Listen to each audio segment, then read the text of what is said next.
नमस्कार दोस्तों, स्वागत है आप सभी का आपके अपने YouTube channel Dhanraj short hand and computer training academy में। दोस्तों आज का हमारा डिक्टेशन है राजस्थान पत्रिका संपादकीय है। तो आइए स्टार्ट करते हैं डिक्टेशन 5 सेकंड बाद। स्टार्ट।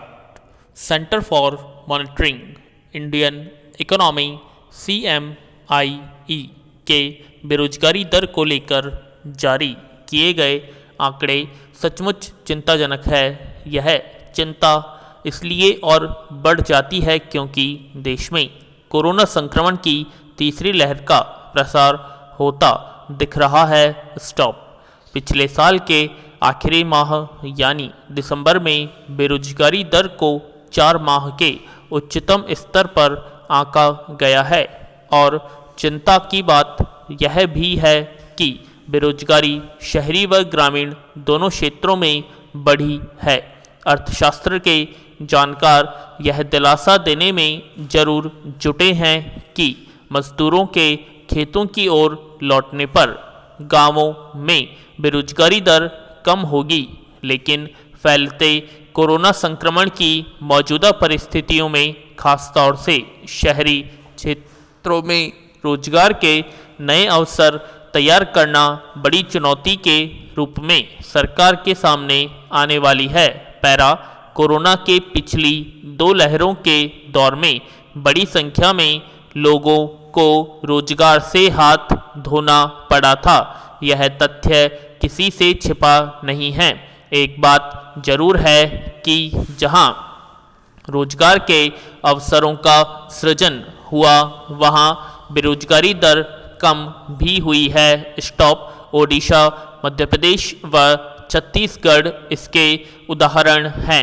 इसलिए बेरोजगारी बढ़ने के पीछे कोरोना को ही वजह बताना एक बहाना ही कहा जा सकता है।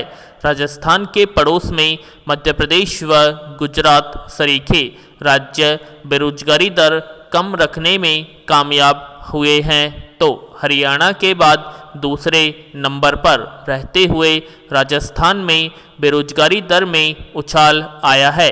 यह बताता है कि बेरोजगारी दर बढ़ाने वाले राज्यों में न केवल सरकारी बल्कि निजी क्षेत्र में भी रोजगार के दरवाजे खोलने में नियोक्ताओं ने कंजूसी ही बरती।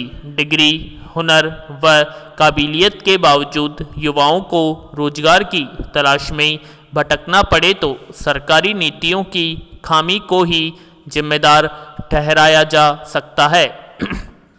बढ़ती आबादी ने शहरी इलाकों में पहले ही रोजगार के अवसर कम किए हैं, वहीं गांवों से भी पलायन नहीं रोक पाना इस समस्या को और बढ़ाने वाला रहा है।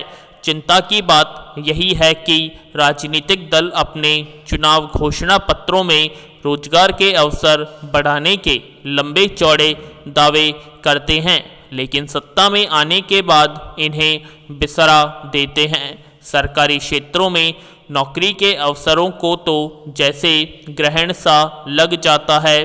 प्रतियोगी परीक्षाओं में विलंब, अदालती विवादों के चलते सरकारें अपने यहाँ खाली पदों को भी नहीं भर पाती। ऐसे में रोजगार के अवसर बढ़ाने की बात कागजी ही साबित होती है। पैरा। जिन राज्यों में बेरोजगारी दर अपेक्षाकृत कम रही है उनसे राजस्थान और हरियाणा सरीखे प्रदेशों को सबक लेना होगा।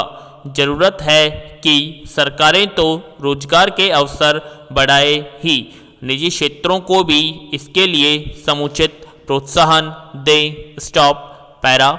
कलयुग में मनुष्य की आयु भौतिक संसाधनों के संग्रह और उनके उपभोग में बीत जाती है। वह आत्मज्ञान और हरि भजन से विमुख रहता है।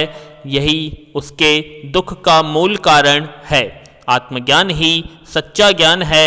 अन्य सारे सद्ज्ञान तो उस आत्मज्ञान की ओर बढ़ाने के साधन मात्र हैं। आत्मज्ञान हो जाने पर मनुष्य को अन्य ज्ञानों की आवश्यकता नहीं रहती। ज्ञान की परिसंपत्ति आत्मज्ञान में ही है। अतः आत्मतत्व को जानें और भीतर की यात्रा करें। सृष्टि का संपूर्ण केंद्र हमारे भीतर है और इसे ही हम विस्तृत कर बैठे हैं। जीवन में आत्म तत्व को जानना ही सबसे बड़ी बात है। आत्मिक शक्ति के विकास के लिए आत्मचिंतन आवश्यक है। गुणों के सागर परमात्मा के दिव्य चिंतन से वे गुण हमारा स्वभाव बनते जाते हैं। पैरा इंदिरा गांधी नहर परियोजना पश्चिमी राजस्थान के लिए जीवनदायिनी है, लेकिन मरम्मत और सफाई कार्य समय रहते नहीं होने से समस्याएं भी बनी हुई हैं। पिछले 4 वर्षों से IGF इंदिरा गांधी फीडर में मरम्मत का कार्य पंजाब हरियाणा सरकार द्वारा 520 हैंड से पीछे करवाया जा रहा है। इसका असर यह है कि राजस्थान कैनाल जो 18,000 क्यूसेक पानी की क्षमता वाली नहर है, वर्तमान में 10,000 क्यूसेक पानी भी नहीं ले पा रही है। स्टॉप राजस्थान में 520 से 542 हैंड तक मुख्य नहर में कार्य हो चुका है, वहीं 542 हेड से आगे के अब टेंडर होने शेष है। हालत यह है कि इस नहर में लगभग 6 फीट तक मिट्टी जमा है। स्टॉप पैरा यह नहर मरु प्रदेश को सरसब्ज करने के साथ 10 जिलों को पेयजल आपूर्ति भी करती है। इंदिरा गांधी नहर परियोजना की मुख्य नहर की हालत साल दर साल खराब होती जा रही है। मुख्य नहर की सफाई नहीं होने से इसकी बर्म दोनों किनारों पर झाड़ियां और पेड़ उगे हुए हैं। इससे नहर से पानी सीपेज होने के साथ पक्की नहर को नुकसान हो रहा है। असल में IGNP की सफाई और मरम्मत के लिए हर साल नहर बंदी की जाती है, लेकिन हर बार सरकार समय पर और पूरा बजट जारी नहीं करती। पंजाब क्षेत्र में नहर की मरम्मत पंजाब की ओर से कराई जाती है। इसके लिए नहर बंदी से पहले राज्य सरकार को पैसे देने पर ही टेंडर आदि की प्रक्रिया होकर नहर बंदी के दौरान काम कराया जाता है। पिछले साल 2 महीने से अधिक समय पानी बंद करने के बाद भी नहर की सफाई और मरम्मत का कार्य नहीं हो पाया। अब एक बार फिर इस साल भी 2 महीने की बंदी की तैयारी चल रही है। स्टॉप सरकार के पास इसके जीर्णोद्धार के लिए जरूरी तैयारी करने का समय है। पैरा परियोजना की वितरिकाओं में सिंचाई पानी वितरण व्यवस्था भी बहुत ही अस्त व्यस्त चल रही है। बीकानेर जिले के खाजूवाला, छत्तरगढ़ और लूणकरणसर क्षेत्र में पानी दिया जाता है। किसानों ने पानी की मांग को लेकर फिर आंदोलन शुरू कर दिया है। स्टॉप किसान रबी फसल के पकाव के लिए अतिरिक्त सिंचाई पानी की मांग कर रहे हैं।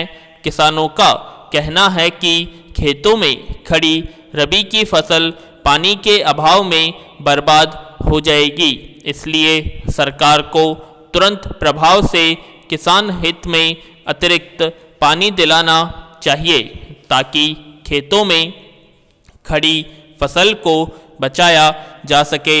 पैरा प्रेस की स्वतंत्रता के लिहाज से साल 2022 में कोई उम्मीद दिखाई नहीं दे रही। दरअसल अमेरिका ऐसा देश है जहां पत्रकारों को मिलने वाली धमकियों में इजाफा हो रहा है, जैसा कि बहुत से अन्य उदारवादी समाजों में साथी पत्रकारों के साथ होता आया है। अगर हमने मीडिया साक्षरता बढ़ाने के जल्द ही कोई उपाय नहीं किए और भ्रामक सूचनाओं के प्रसार की गति पर लगाम नहीं लगाई तो अमेरिका के काम कर रहे पत्रकार जल्द ही उन लोगों के निशाने पर होंगे जो हमारे द्वारा दी जा रही सही खबर और परिप्रेक्ष्य के खिलाफ हैं। स्टॉप।